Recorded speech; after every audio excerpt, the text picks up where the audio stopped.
Today we'll talk about how can you enable app notifications on your app. We go to figure out the solution or know how you can do that on your app.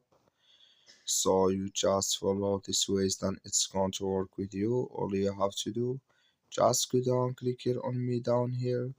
When you click here on me, it's going to take you to this list. Click here on system accesses management. You come to next step here, then you click here on notifications.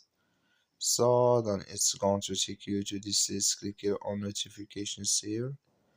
Then you click here on notification categories.